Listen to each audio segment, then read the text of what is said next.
Bueno, buenos días, buenas tardes, buenas noches a todos y a todas. Vamos a eh, empezar con lo que sería la clase de oleaginosas menores que nos había quedado. Específicamente hablamos de cultivo de maní. Ya habíamos desarrollado la clase de colza y también vieron los seminarios de otras oleaginosas menores, como el lino y el cártamo. Y en la clase de colza también les hice una pequeña introducción a lo que son estos cultivos menores, estas oleaginosas menores, eh, hablando de los niveles de producción, el área destinada a los mismos, etc. Entonces, en este pequeño video vamos a ver más que nada lo que es el cultivo de maní, que, como les dije anteriormente, más que hablar de un cultivo menor, tendríamos que decir que es un cultivo regional y no menor, porque el volumen de producción y de exportación y las divisas que ingresan al país por este cultivo son importantes, pero está todo concentrado en una región geográfica que es la provincia de Córdoba principalmente. Por eso podemos decir que es un cultivo regional. Eh, bueno, entonces, como les digo, vamos a empezar a hablar sobre el cultivo de maní, que sobre todo lo que nos va a llamar la atención, para los que no conocen, justamente la planta, la morfología de la misma, que nos va a llamar quizás la misma atención, nos va a producir el mismo asombro que produjo a los conquistadores europeos que llegaron a América y descubrieron a esta planta de maní, principalmente porque sus frutos se desarrollan bajo la superficie. El maní, como más o menos se darán cuenta, es de origen americano.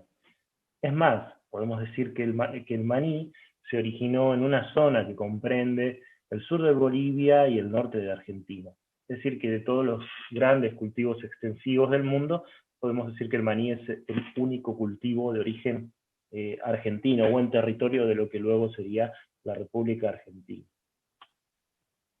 Bueno, para empezar a hablar de la morfología o de la planta en sí, la especie taxonómica a la que corresponde el maní es Arachis hipogaea. Es de la familia de las leguminosas o fabáceas, como les decía, de origen sudamericano. El nombre maní que le damos nosotros, sobre todo los países sudamericanos o del cono sur, proviene del guaraní, ¿sí? Que es el pueblo o los pueblos, los guaraníes, que primero hicieron uso de la planta de maní. Entonces viene del término guaraní mandubí. Pero los primeros conquistadores que llegaron a América lo descubrieron en América Central, donde ya lo utilizaban además allí los pueblos de esa zona, que le dieron otro nombre, distintos tipos de nombres, principalmente quizás el más conocido hoy viene de las lenguas aztecas, del nahuatl, ¿sí? En el cual cacahuate se corresponde a cacahuatl, y que en realidad significa cacao de la tierra, ¿sí? Está compuesto por la palabra cacao y tierra, por justamente esa característica tan particular de que sus frutos se desarrollan bajo tierra. Bueno, para empezar a hablar un poco sobre los números de la producción mundial de maní, vamos a hablar un poco de la producción a nivel internacional. Bueno, el maní es un cultivo que se produce principalmente, como vemos en este gráfico de torta, entre China e India. Podemos decir que se produce la mitad de todo el maní del mundo. En China es un cultivo muy tradicional, ¿sí? O sea, los productos del maní se utilizan mucho en la cocina tradicional, tanto de China como de India. El maní entero o también el aceite de maní es muy tradicional en las cocinas de ambos pueblos. Después vamos a encontrar otros países con menor importancia relativa, le sigue Nigeria, Estados Unidos, Sudán, Myanmar, Tanzania, y ahí encontramos a la República Argentina con un 2%, ¿sí? De la producción mundial, y que eso, poniéndolo en toneladas, estamos hablando de aproximadamente 1 millón de toneladas que se producen anualmente de maní, con algunos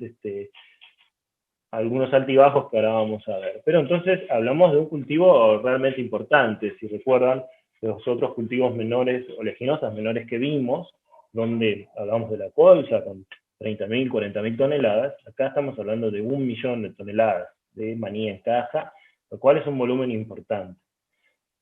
Quizás entonces es mejor o es más conveniente decir que es un cultivo regional, pero de gran importancia. Bueno, acá un mapa de la FAO, ¿sí? Donde nos muestra además los países con la mayor producción de maní, como para ver a simple vista la distribución geográfica del cultivo. En los últimos 10 años la producción de maní ha estado a nivel mundial, ha estado relativamente estable, ¿sí?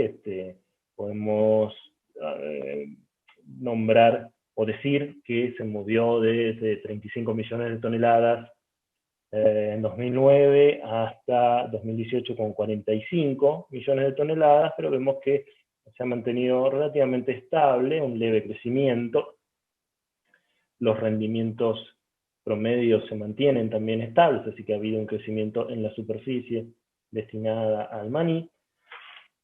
Y cuando hablamos del consumo de maní, ahí podemos ver unas particularidades o algo muy importante, ¿no? que reconocemos fácilmente, que en nuestro país el consumo de maní es bajo, ¿sí?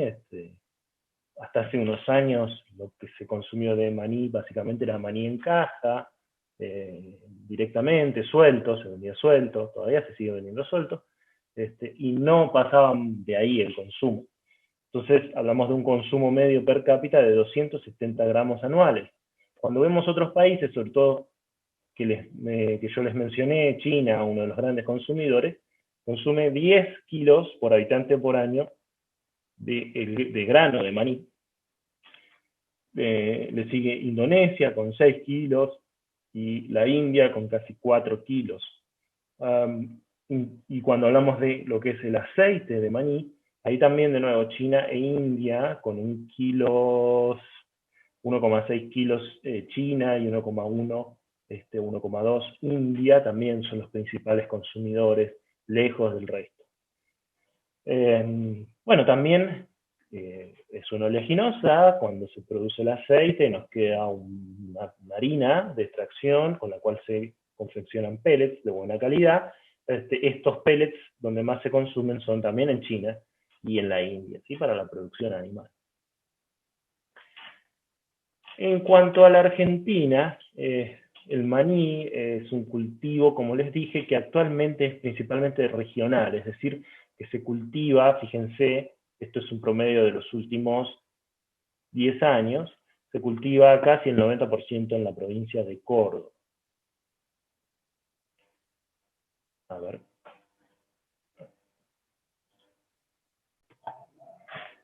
Bueno, como les iba diciendo, entonces, la producción argentina está concentrada en la provincia de Córdoba. Se realiza maní desde tiempos coloniales, y bueno, por supuesto, antes, como les digo, el maní era un cultivo argentino, sí, que se originó en territorio de lo que luego fue Argentina, utilizado por los pueblos originarios, por los guaraníes principalmente, se movió en el continente americano, lo descubrieron, por así decirlo, los españoles, luego lo llevaron a Europa y allí sufrió un proceso de mejora importante y luego esos cultivares mejorados reingresaron en América ya para una producción más de tipo industrial. Hasta ese momento la producción era más bien de huerta, de jardines de las casas, en la zona de la Mesopotamia principalmente. Luego se fue concentrando en la provincia de Córdoba lo que sería la producción industrial del maní, en base a esas variedades que provenían sobre todo de España. Por eso la mayoría de los nombres de los cultivares modernos tienen nombre de tipo, digamos, español, Valencia, Spanish, etc. Acá en este gráfico podemos ver el crecimiento de los últimos 20 años, ¿sí? De 2000 a 2019, que son los últimos datos del ministerio, donde podemos ver el crecimiento en los rendimientos, ¿sí? Pasando de casi 400.000 toneladas a superar con facilidad el 1.000.000 de toneladas, ¿sí? Hablamos de 1.300.000, 1.200.000 toneladas de maní en caja, con un crecimiento de la superficie que también acompañó ese crecimiento en la producción, pero si lo notan, no fue tan importante, o sea que tuvo mucho que ver en este crecimiento de la producción, principalmente el mejoramiento en algunas técnicas de manejo del cultivo, la implantación, el manejo de enfermedades y principalmente la tecnificación de la cosecha, que tiene sus particularidades.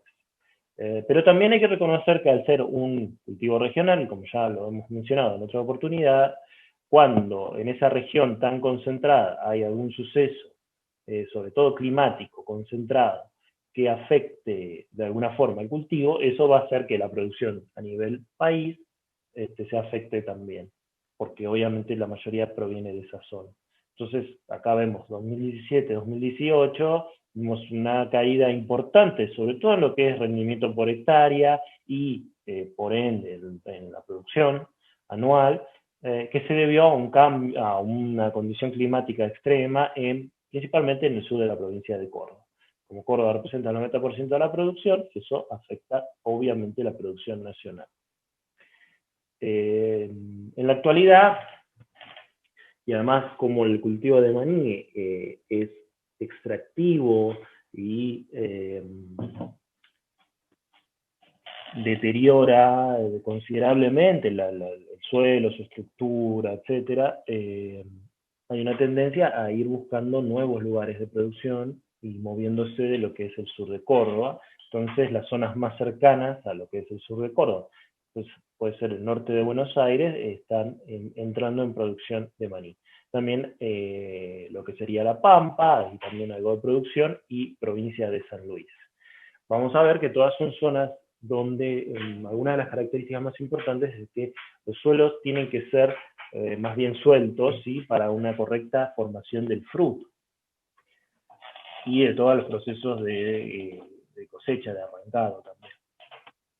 Bueno, estos son datos de la Cámara Argentina del Maní, que tiene una página web completa con muchísima información donde pueden entrar. Además, se hace promoción del cultivo y de la marca de maní argentino, maní cordobés en realidad, que es una denominación de origen.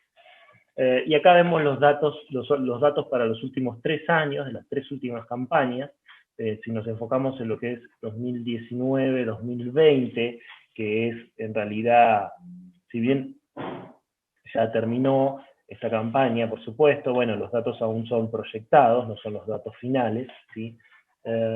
Vemos que se sembraron 351.000 hectáreas, se cosecharon también 350.000 hectáreas, con un rendimiento en toneladas por hectárea de casi 3 toneladas por hectárea. Se cosecharon 1.300.000, casi 400.000 toneladas de maní en caja, y eso equivale a 936.000 toneladas de maní, del grano de maní, ¿no? De maní descascarado. No se importó nada de maní, por supuesto, y entonces, bueno, eso nos da un total, obviamente, de 966.356 toneladas de grano de maní. ¿Qué se hace con ese grano de maní? Bueno, lo que va a mercado doméstico directamente, y lo que se denomina blancheado, que es el maní que se le quita, ¿sí?, el tegumento rosado generalmente exterior del grano. Eso representó 73.000 toneladas. Otras 200.000 toneladas fueron a lo que es producción de aceite, vamos a hablar mejor después de eso, pero lo que va a aceite generalmente es lo que se descarta, pero en un buen sentido, digamos.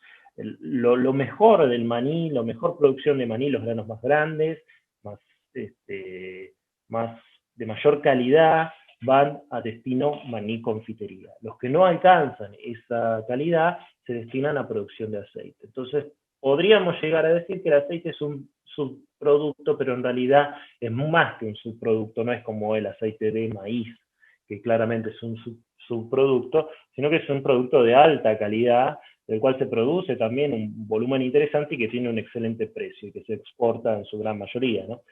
52.000 toneladas se reservaron para semilla, 643.000 toneladas se exportaron, ¿sí? Es decir, que la gran mayoría del maní producido en Argentina se exporta en distintas formas, ¿sí? Como maní entero, maní en caja, aceite de maní crudo o aceite de maní refinado.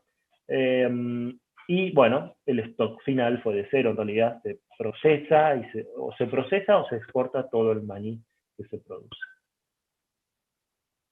En cuanto a las exportaciones argentinas, acá hay un gráfico también de la Cámara Argentina del Maní, donde vemos que tiene una tendencia a crecer importante, con algunas fluctuaciones, ¿sí? Hablamos de que para la campaña del 2016, que fue la de mayor nivel de exportación, se exportaron casi 700.000 toneladas de maní.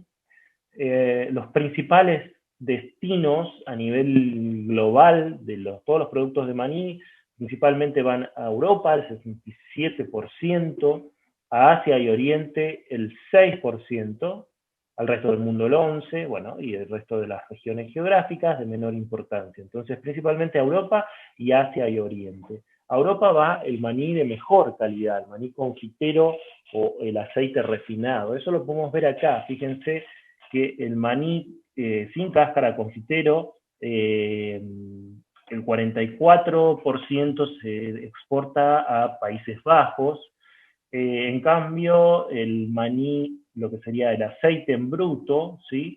Se exporta principalmente a China, 43,5%. El maní blancheado, preparado, conservado de alguna forma, 29% se destina también a los Países Bajos.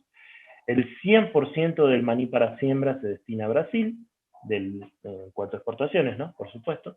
Y el aceite refinado de vuelta, el 90% casi va a Países Bajos. Los pellets y spellers se exportan principalmente a Chile. En cuanto a lo que es el sector manicero argentino, es muy importante. Toda esta información está bien desarrollada en la web de la Cámara Argentina del Maní, que acá este es el logo. Como les decía, el maní de Córdoba es una marca, una denominación de origen, ¿sí? Certificada.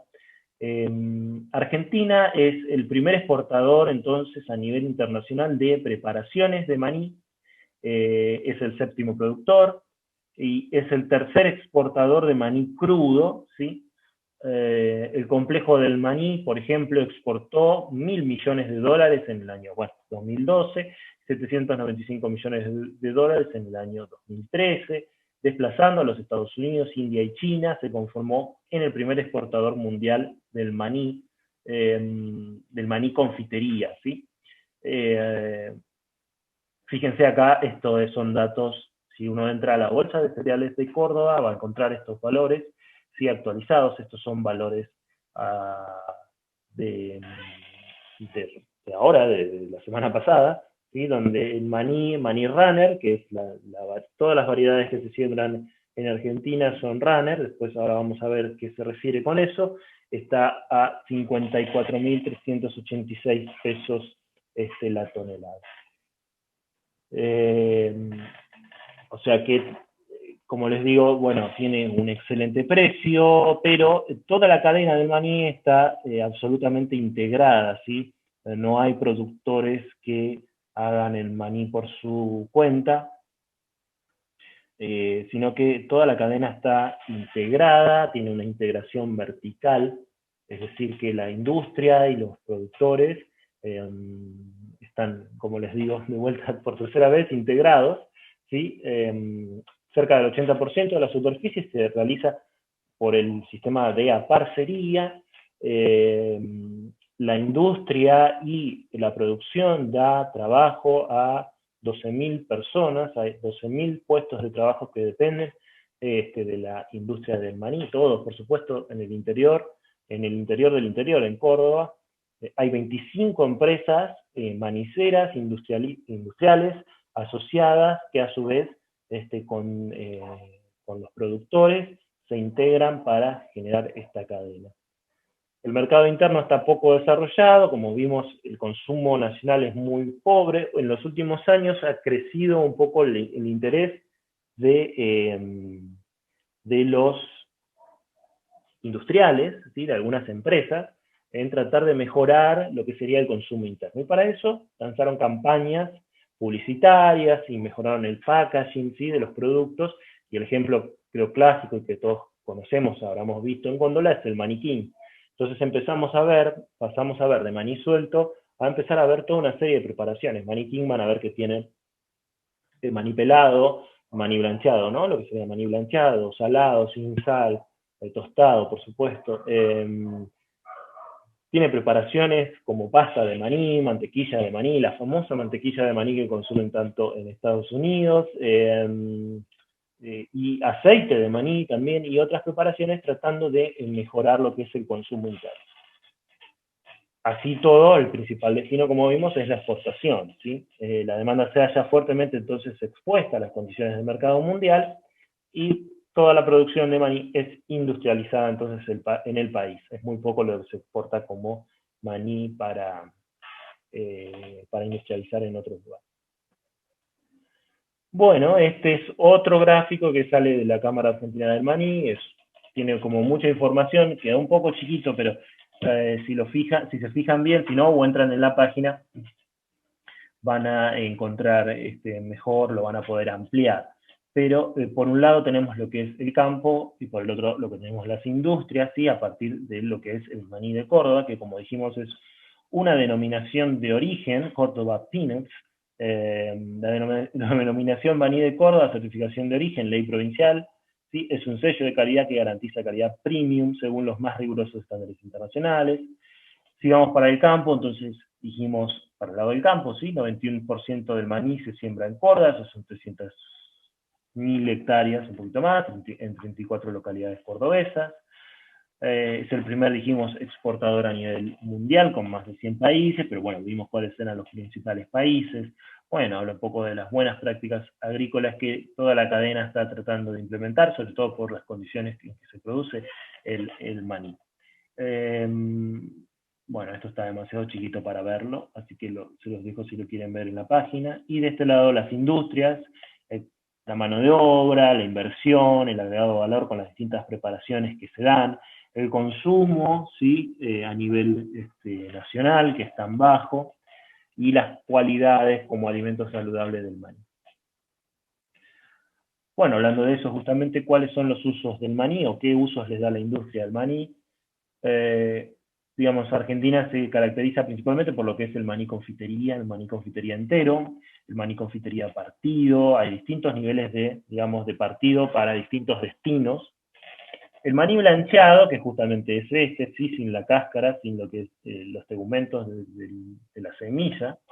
Maníes preparados y saborizados, como los que compramos en los almacenes, ¿sí?, con esas bolitas de maní con una pastita. Pasta y manteca de maní, grana de maní, que es como esto que vemos acá, que es como un refinado, ¿sí?, se usa para preparaciones, para lo que son tortas o helados, ¿sí?, para simular lo que serían, ya es un reemplazante de lo que son las almendras, mucho más barato. Aceite de maní, que dijimos que en nuestro país casi no se consume, pero los pueblos asiáticos lo usan, es tradicional. Harinas y pellets de maní, y las cáscaras de maní, ¿sí?, la cáscara de la caja de maní, que tienen distintos usos. Se la ha usado para producir energía, por ejemplo, ¿sí?, para producir calor, se quema, pero también se ha probado generar paneles, paneles para reducir el sonido, ¿sí?, paneles, no, bueno, ahora no me sale el nombre, pero la idea es crear paneles para, por ejemplo, radios o lugares donde tiene que estar, que tienen que estar acústicamente aislados. Esa sería la idea. Otras imágenes, maní crudo, maní crudo partido, maní en caja, maní blancheado partido, maní granulado, aceite crudo de maní, pasta de maní. Fíjense que acá el maní crudo, ven unos numeritos acá abajo, también el blanchado. Estos es una forma de clasificar el tamaño del maní, que es única, que son en granos por onza, ¿sí? Es una medida tradicional que no, que bueno, como se dan cuenta, no pertenece al sistema métrico decimal que usamos en Argentina, pero bueno, es muy tradicional en lo que es la producción de maní, y así ha quedado. Esto es resumido lo que sería la cadena del maní, más o menos la hemos comentado, pero tenemos la cosecha de maní, que representa el 100%, un 2% se destina a semilla, el 80% se exporta, el maní con cáscara,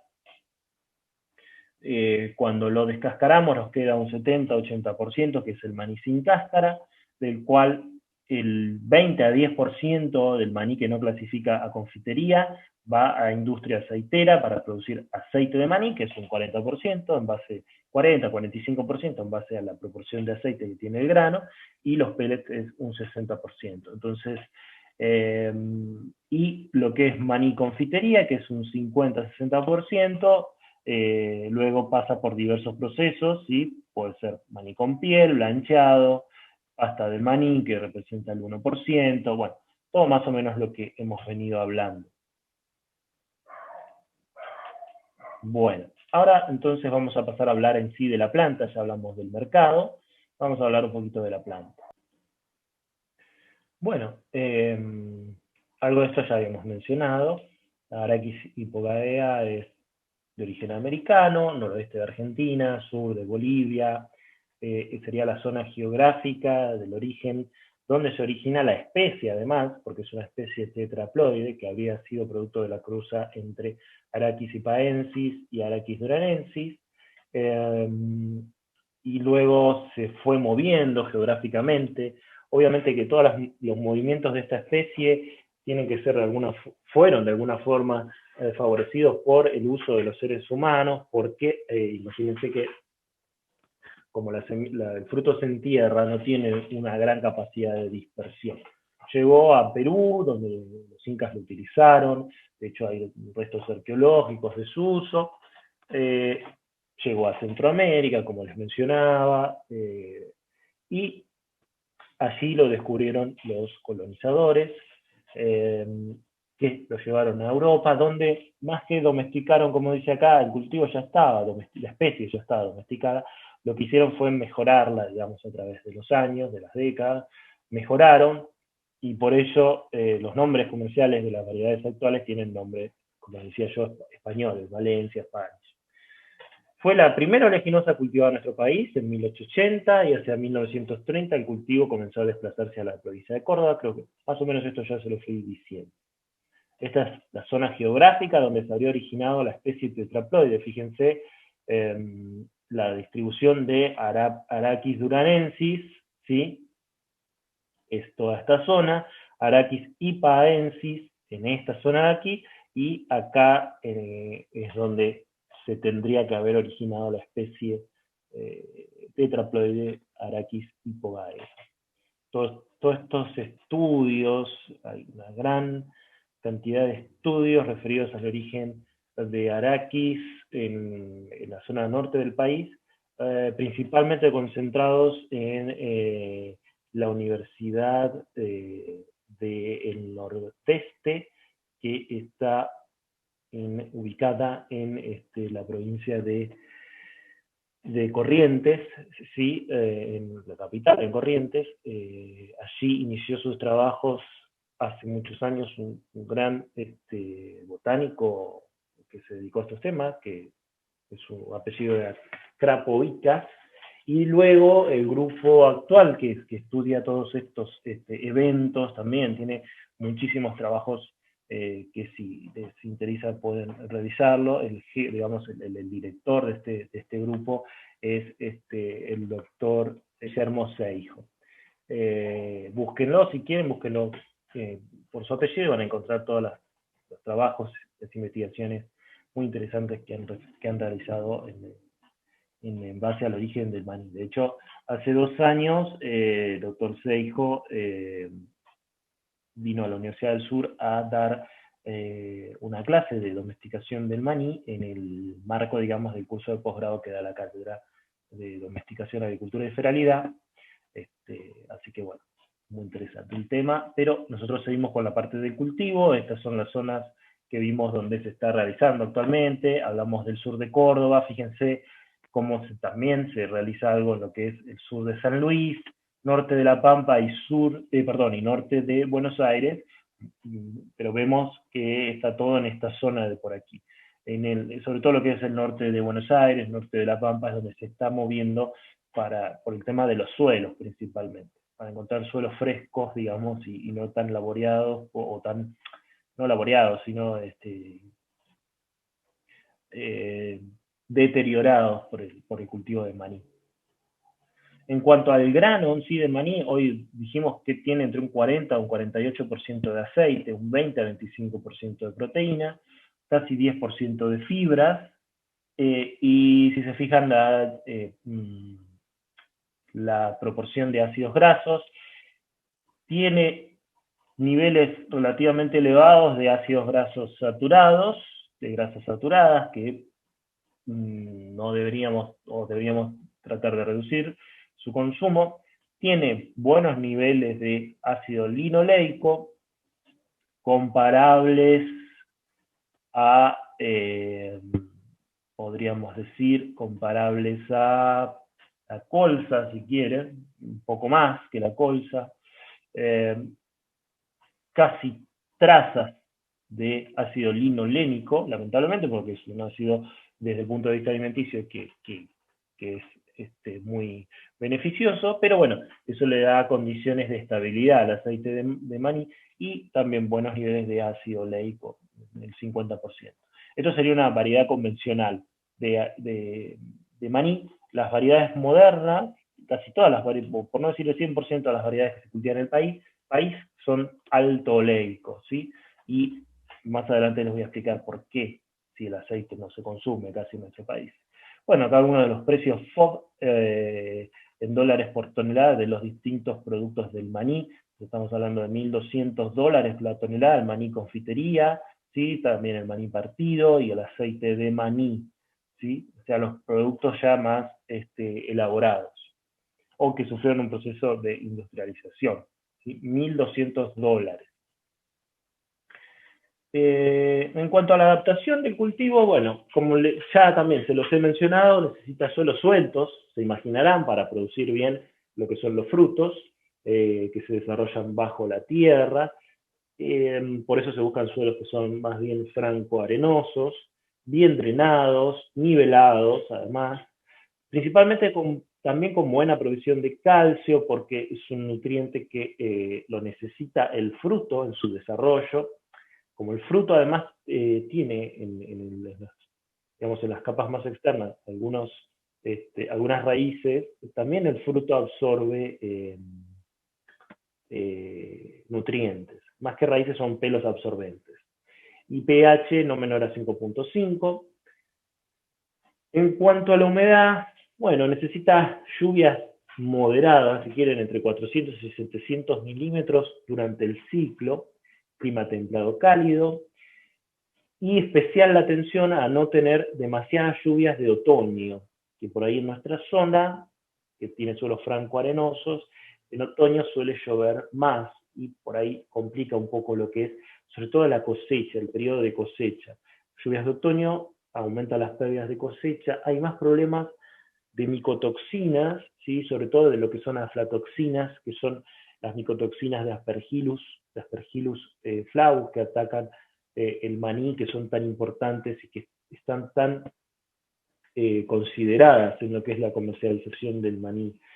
Se sabe que la zona del sur de Córdoba es sana, por así decirlo, de aflatoxinas. No se dan las condiciones para que se produzcan los ataques o los ataques del hongo o la producción de la toxina, que son, y que eso hace que a nivel internacional el maní confitería de Argentina se lo conozca como un maní de excelente calidad. Tiene cierta tolerancia a la sequía en las etapas vegetativas, pero durante el llenado de granos, ¿sí? Necesita lluvias, así que tenemos que tener un ciclo que para febrero tengamos lluvias y que a partir de otoño no tengamos lluvias. Entonces, eso es difícil de encontrar, pero en el sur de Córdoba se suele dar. Bueno, en cuanto a la descripción morfológica, esta es la planta de maní, un dibujo, ¿sí? Las hojas son tetrafoliadas, ¿sí? Las flores, una flor papilonoidea clásica de una leguminosa, el fruto, que se conoce como vaina o caja en la jerga, digamos, productiva. Dentro tenemos las semillas, ¿sí? Con el tegumento rosado, rojo, y dentro de la semilla. Y acá vemos claramente, esto sería el nivel del suelo, cómo los frutos se forman todos bajo la tierra. Estos pequeños pedúnculos que se introducen en la tierra se llaman ginecóforos. Ahora vamos a ver un detalle. Bueno, la planta puede tomar una altura de 50 a 150 centímetros. Hay distintos portes erectos o rastreros. Los rastreros son los de tipo runner. En Argentina, todas las variedades que se comercializan son de tipo runner, les decía hoy. Las hojas son tetrafoliadas, a veces pueden ser penta, tienen distinto nivel de ramificación basal la planta, y las raíces, que son tetrargas, presentan simbiosis, ¿sí? Así como vimos en soja, se produce simbiosis con la bacteria del suelo, con Bradyrhizobium, y entonces la semilla de maní también se suele inocular. En cuanto a la floración, que es el punto más interesante, la floración y la fructificación, las flores se disponen en espigas axilares, la flor es típica con estandarte, alas y quillas. La fecundación es autógama, el ovario tiene 2 a 5 óvulos y el receptáculo floral se alarga y es lo que da forma a lo que es el hipantio o ginecóforo, que es esta estructura aquí botánica. En la punta de este ginecóforo lleva el ovario fecundado, es decir, las flores entonces se abren por encima de la superficie, suelen ser de esa coloración anaranjada, se produce la polinización y fecundación, el ovario polinizado está acá entonces en la punta del ginecóforo, y el ginecóforo tiene lo que sería geotropismo positivo, va a buscar la tierra, se va a enterrar, llevando el óvulo fecundado y el ovario, ¿no? Entonces busca el suelo. En la jerga también productiva se lo denomina, el ginecóforo se lo denomina clavo, ¿sí? Porque se clava la tierra, y dentro de la tierra entonces se va a formar la vaina o caja que se desarrolla en el suelo, y se producen entre 20 y 50 por planta. Fíjense acá en distintos niveles de formación, ¿sí? Tenemos flores abiertas, el clavo con el ovario fecundado en la punta, sin ver nada desarrollado, y acá vemos distintos niveles de desarrollo del fruto, ¿sí? Frutos muy maduros, frutos medianamente maduros. Lo mismo acá, o acá donde ya los frutos están en su mayoría maduros. La vaina, como les dije, la caja tiene pelos absorbentes, no raíces, sino pelos absorbentes, donde absorben nutrientes, principalmente calcio. Bueno, el fruto tiene un pericarpio reticulado, esponjoso, con o sin constricciones, y las semillas son elipsoidales, de tegumento tenue, color blanco, rosado, violáceo, colorado. Acá tenemos más imágenes del hipantio, ¿sí? Enterrándose en el suelo, ¿sí? Acá ya no se ve la punta, ya está enterrada, se está formando el fruto. Y acá una planta arrancada con todos los frutos al descubierto.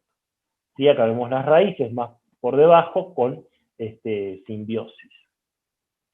El fruto entonces dijimos se llama vaina o caja, la semilla corresponde al 70-80% del fruto, la cáscara un 20 o 30%, esa es la relación, nos da 66-80%, la semilla, bueno, ya hablamos de la semilla, materia grasa 40-48, proteína 20-25, tiene un buen balance de aminoácidos, es rica en fósforo, en vitaminas, tiamina, riboflavina, niacina, y en fitosterol. Es un fitosterol que se ha descubierto, y que digamos que en investigaciones se ha descubierto que tiene propiedades preventivas de algunos tipos de cáncer. Y lo que le decía yo del diámetro, se utilizan este tipo de zarandas especiales para maní, que tienen distintos diámetros, y que eso nos van a determinar distintas clasificaciones del grano o la semilla de maní. Entonces vamos a hablar de 30 a 35 granos por onza, cuando pasa por los granos que pasan por la zaranda de 12 milímetros, y así hasta la de 6,5 nos va generando distintos serían fracciones, justamente con distintos tamaños de grano. Generalmente, para lo que es semilla, por ejemplo, se prefieren granos de diámetro intermedio, de rangos intermedios, es decir, que 40 o 60 granos por onza. Los granos, digamos, los rangos más grandes, granos más grandes, ¿sí? Donde entran menos granos por onza, ¿sí? Son los más deseados por lo que sería la confitería, maní confitería. Bueno, este es un diagrama de lo que es el fruto de la caja del maní, con todas sus distintas partes, y una imagen del mismo abierto, donde se pueden ver las semillas también. Bueno, rápidamente vamos a pasar entonces a lo que es el manejo del cultivo, empezando por lo que es la siembra, que es un punto importante. La siembra se hace cuando la temperatura del suelo supera los 16 grados durante al menos 3 días, entonces hay que ir 3 días y tomar la temperatura del suelo durante 3 días seguidos, nos da que tenemos más de 16 grados centígrados y que no tenemos riesgo de helada. En ese momento se puede sembrar. ¿Eso cuándo sería? Cuando ocurre en el sur de Córdoba, bueno, estamos hablando de octubre aproximadamente. La profundidad a la que se siembra, bueno, en suelos más bien sueltos, que son los que se prefieren para el cultivo de maní, así entre 5 y 7 centímetros. La semilla de maní es delicada, como vimos para la de soja también, es delicada su manejo. Entonces, los productores prefieren mantener la semilla en caja, ¿sí? En la caja, y descascarar justo antes de la siembra, para evitar daños a la semilla. Bien, la distancia entre hileras más usada es de 70 centímetros, se siembra con sembradoras convencionales de grano grueso, y las densidades que se usan en general en la zona de Córdoba son de 140 a 190 mil plantas por hectárea, lo que equivale a 10 o 12 plantas entre 10 y 12 plantas por metro lineal.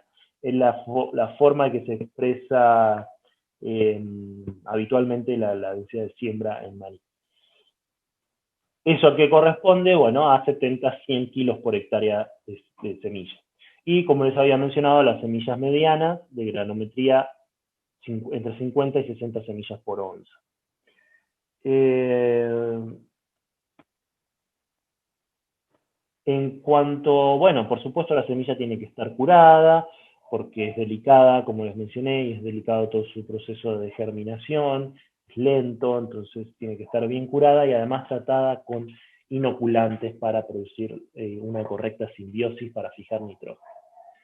En cuanto a las variedades, bueno, a grandes rasgos tenemos distintas subespecies dentro de la especie Arachis. Segundito. Bien, decía que tenemos entonces distintas subespecies, subespecie Hipogaea, que corresponde a las cultivares Virginia, que son de ciclo largo, rastreros y con constricciones, que tenemos acá, el número 2. Tenemos la subespecie Fastigiata, que corresponde a los cultivares Valencia, que son estos de acá, que son precoces, de porte más erecto y sin constricciones marcadas, y Arachis hipogaea, subespecie Fastigiata, variedad vulgaris, que son los Spanish, que tenemos acá, que son intermedios, más tirando erectos, con 2 semillas por grano.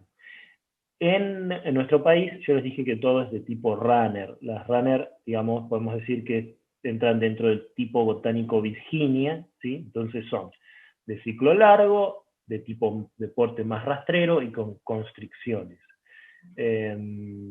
Otras características pueden ver en esta tabla: la ramificación es alternada, no presentan flores en el tallo principal, en general tienen 2 semillas por fruto, y el color es rosado, y las semillas son más bien tirando a grandes. Las otras variedades tienen semillas más chicas, pero tienen más semillas por fruto. El ciclo entonces va desde 110 días en un cultivar Valencia hasta 170 días en un cultivar runner. El porte, bueno, rastrero, semierecto o erecto. Las variedades, ahí tenemos variedades tradicionales o alto leico. Yo les dije que casi todas son alto leico. Y acá lo podemos ver en esta tabla con los cultivares más recientes en el mercado, por lo menos del último manual actualizado de INTA, que yo se lo subo a Moodle.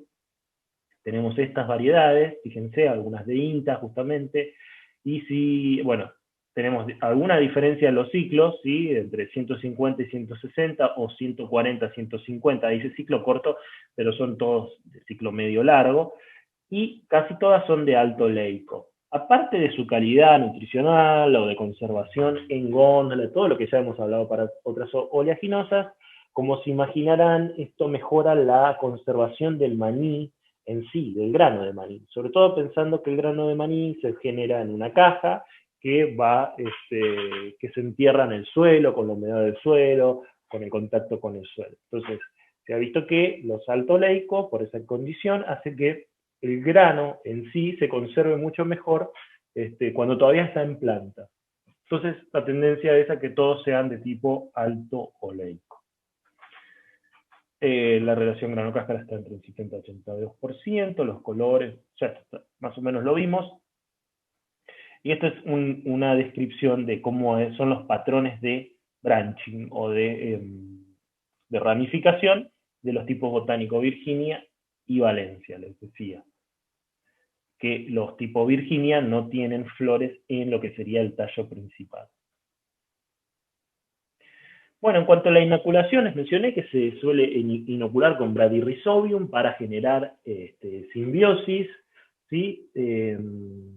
Los requerimientos de N son de 65 kilogramos por tonelada de grano, así que, digamos, es muy importante obtener una buena simbiosis, una buena inoculación, y se usa el mismo criterio que en soja para lo que es el nitrógeno. No se fertiliza el cultivo en sí de maní, sino que se fertiliza en todo caso el ciclo, el lote, ¿sí? En el antecesor, que puede ser maíz o sorgo, y luego se inocula la semilla y se mantiene, digamos con la fijación biológica. Bueno, acá hay una experiencia que es sobre 60 lotes con y sin maní previo. Inoculando se obtuvieron aumentos promedio de 650 kilogramos por hectárea en el rinde. Así que es una práctica recomendada. Bueno, en cuanto a los estados de desarrollo del cultivo, tenemos los estados vegetativos, que se nombran con una B y un número, que tiene que ver con las hojas, ¿sí? Con los nudos, igual que en soja. Son nudos sobre el tallo principal. A partir de R, entonces tenemos los estados reproductivos. R1, comienzo de floración. R2, comienzo del enclavado, ¿sí? Vemos los primeros, serían ovarios que se clavan en el suelo. R3, comienzo de formación de cajas, para eso hay que desenterrar para darse cuenta. Caja completa en R4, R5, comienzo del cenado de semilla, R6, semilla completa, y R7, comienzo de madurez. ¿Sí? Acá algunas imágenes, sobre todo de los ciclos de las etapas reproductivas. Fíjense, comienzo de floración, las flores son pequeñitas. ¿Sí? R2, comienzo de enclavado, vemos el clavo estirándose y buscando el suelo. R3, comienzo de formación de cajas, fíjense que inmaduras están las cajas. R4, caja completa, y R5, comienzo del llenado de semillas. Para eso tenemos que abrir la caja y ver cómo se va formando la semilla y cómo se va además va ocupando el lugar que, si se fijan en ese momento, la caja es esponjosa, ¿sí? Como les mencionaba antes. Bueno, siguiendo con las prácticas de manejo, en cuanto al control de malezas, es muy importante en el cultivo, no solo por todo lo que hemos visto en las clases de cereales con respecto a las competencias, obviamente, sino porque además las malezas complican importantemente, o de forma importante, mejor dicho, eh, el arrancado y obtener unos frutos más bien limpios. ¿Sí? Las raíces de las malezas se entremezclan con las de la planta del maní y con los frutos del maní, y entonces eso hace que, por ejemplo, favorezca el desprendimiento de vainas durante el arrancado. Es decir, cuando arranquemos, vainas queden en el suelo. Entonces, todo eso complica. El laboreo mecánico está casi en desuso, mucho maní se hace en siembra directa y actualmente se prefieren entonces tratamientos con preemergentes o posemergentes. Digamos, el patrón de herbicidas que se usan son muy similares a los que podríamos usar en una soja, por ejemplo. ¿Sí? Bueno, acá tienen los herbicidas utilizados para preemergencia, ¿sí? Bueno, glifosato imazapir, metolaclor, acetoclor, imazapic, imacetapir, diclosulam, o sea, tenemos imidazolinonas, inhibidores de la ALS, ¿sí? Comparten el modo de acción con el diclosulam, sulfonilureas también, S-metolaclor o acetoclor para lo que sería el control de gramíneas en preemergencia. Bueno, hay distintas opciones, pero vamos por ahí a lo más interesante, que se puede aplicar en post-emergencias. Bueno, tenemos clethodim, aloxifop, propaquizafop, quizalofop, quizaffolop y quizaffolop al 12 y al 3%, que son herbicidas para el control en posemergencia de gramíneas, y para el control de hoja ancha en posemergencia tenemos 2,4-DB, ¿sí? 2,4-DB, como en una pastura de una leguminosa, el Basagran, el mismo diclosulam que aplicamos en preemergencia, también lo podemos aplicar en posemergencia, y lactofen. Como ven, en postemergencia no hay tantos principios activos, pero bueno, contamos con algunas opciones. En cuanto a plagas, bueno, tenemos insectos del suelo, principalmente gusano blanco, que van a afectar las primeras etapas, orugas cortadoras también en las primeras etapas. Los ataques de arañuelas son importantes, sobre todo en condiciones de sequía. También afectan tucuras, bueno, distintas larvas de lepidópteros y nemátodos que pueden producir agallas en las raíces. En cuanto a las enfermedades, en general, con insectos no hay tantos problemas o son más fáciles de controlar que con las enfermedades. Tenemos una enfermedad que es la más importante, sin dudas, para el cultivo, que es la viruela, ¿sí? Que es Cercospora araquidícola. Obviamente es una enfermedad foliar, estos son los síntomas, son manchitas, ¿sí? Con un centro necrosado y un halo clorótico. También tenemos sarna en cuanto a foliares, pero sin duda la viruela es la enfermedad más importante. Tenemos también algunas enfermedades, podredumbres varias en la emergencia, así tipo Dampinov, y algunas enfermedades en la fructificación. Podredumbres sobre todo de los frutos, como lo es el carbón, que quizás lo habrán notado cuando abren una maní en caja, encontrar ¿sí? todo esto convertido en carbón. Es una enfermedad no muy, digamos, o mejor dicho, más bien reciente, que ha aparecido, bueno, y se ha esparcido rápidamente, sobre todo en la zona de Córdoba. Entonces se está buscando en zonas, se está buscando resistencia en plantas, sobre todo en la zona de Escazú, por ejemplo, se están haciendo ensayos en este tema, y distintas alternativas para el manejo, porque, bueno, no es, digamos, No es tan importante como la viruela, pero ha comenzado a cobrar importancia en los últimos años y afecta directamente la calidad del producto final. La viruela afecta más que nada a la generación del rendimiento por afectación del área fotosintética. Bueno, y para referirnos a lo que es la cosecha, este es un momento muy importante y la cosecha va a ser distinta a la que hemos visto para casi cualquier cultivo, o sea, podríamos asemejarla a lo que es un corte hilerado, pero un poco distinto también. El momento de la cosecha es cuando el 50% de las cajas tienen color interno intenso, pero si lo vemos de afuera, el follaje está verde, está en este estado, es decir, no nos podemos guiar por lo que vemos de afuera de la planta, del cultivo. Lo que se hace es, se utiliza un método de raspado de la vaina, o sea, hay que recorrer el lote en forma lo más uniforme, digamos, lo más abarcativa posible, sacando plantas y de las plantas agarrando vainas y raspando, ¿sí?, la vaina para determinar o elaborar un perfil de la madurez de las vainas del lote. Así podemos llegar a, digamos, predecir o determinar el momento preciso para la cosecha. La idea es raspar la corteza, ¿sí?, con un cuchillito, ir con un cuchillito, raspar la corteza exterior de una caja de maní, sobre todo en la zona de la constricción,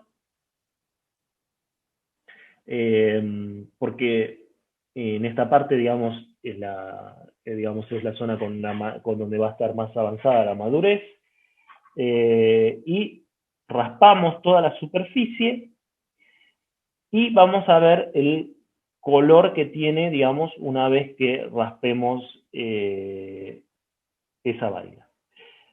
Hay tablas desarrolladas con las distintas coloraciones que puede tener las capas internas del fruto, y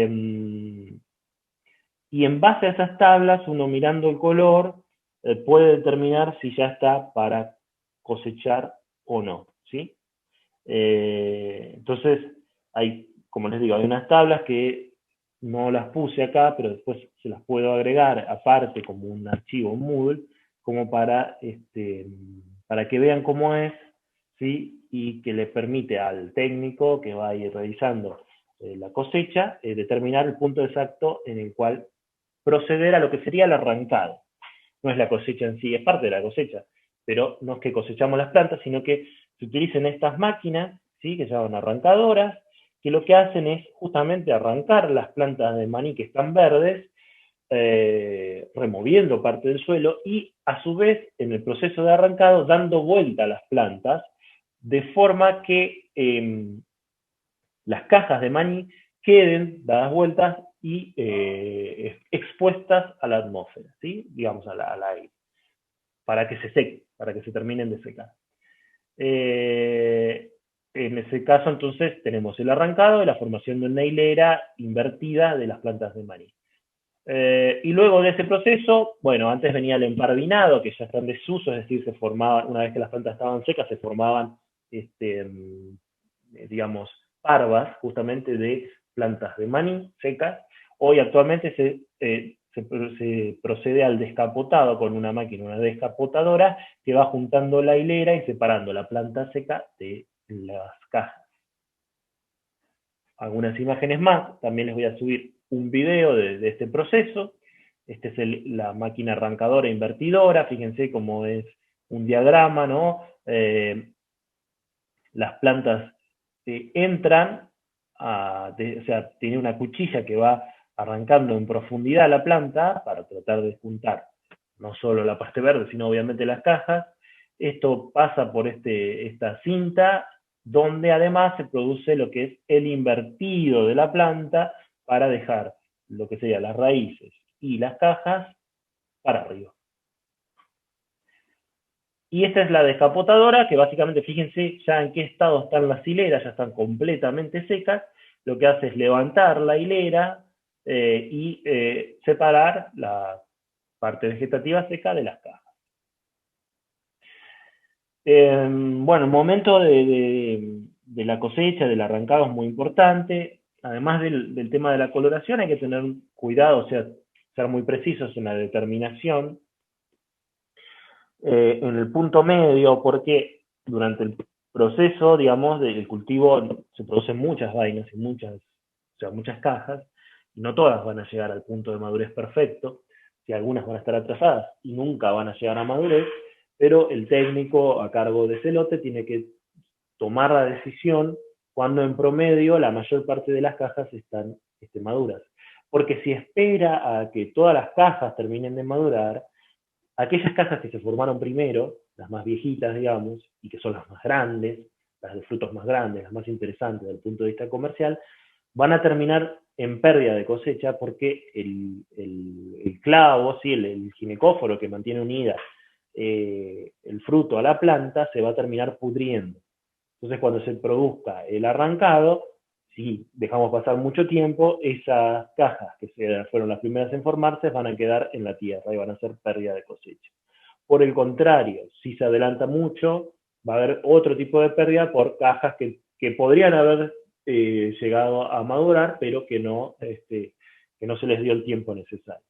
Entonces hay que buscar un equilibrio entre esos dos puntos, ¿sí? Porque con el método raspado podemos saber en promedio cuántas cajas están según la coloración en el momento preciso para cosechar, para arrancar, pero va a haber algunas que no y otras que sí.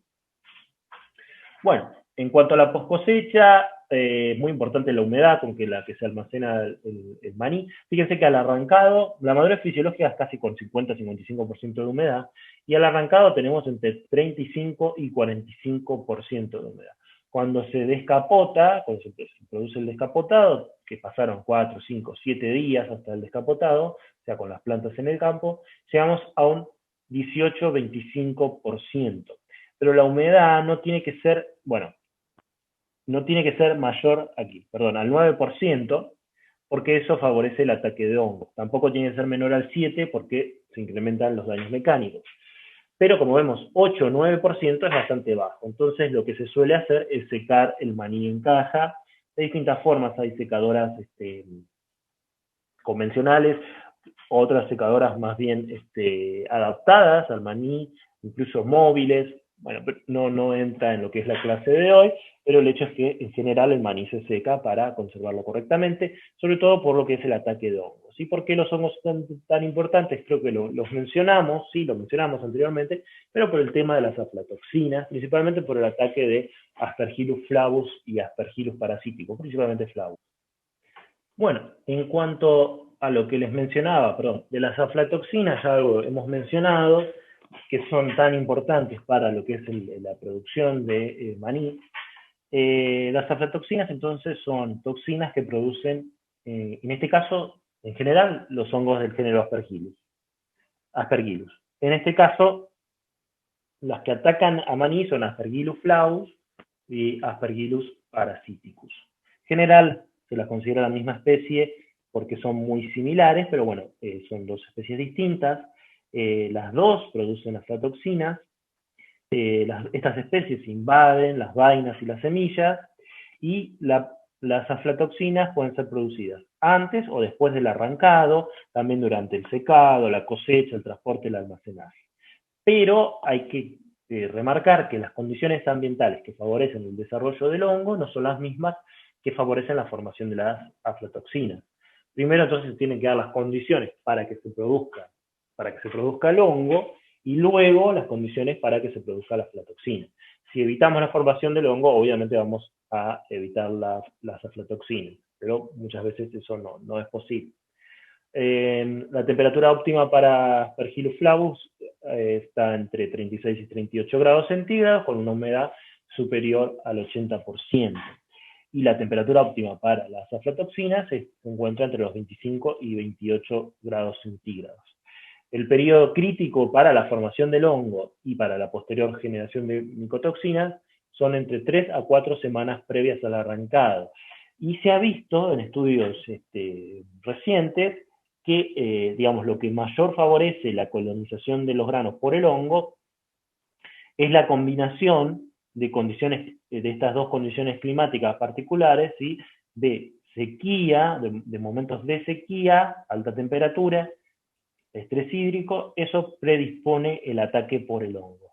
Si bien, como les digo, los hongos necesitan 80% de humedad, si 3 a 4 semanas previas al arrancado se suceden estas condiciones, las plantas quedan estresadas y están más susceptibles al ataque del hongo.